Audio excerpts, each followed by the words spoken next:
All you have to need to reset your Google Chrome browser settings on your Android phone, long press on your Google Chrome browser, tap this eye icon, and then you directly jump into Google Chrome app info page. In here, scroll down and tap on storage, tap on clear cache, and then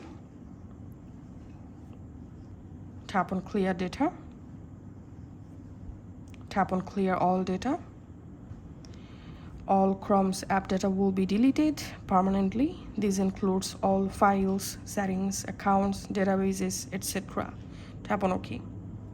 After doing this, just relaunch your Chrome browser and you will see a fresh, like new Google Chrome browser on your Android phone. Now you can go ahead and set up it according to your needs.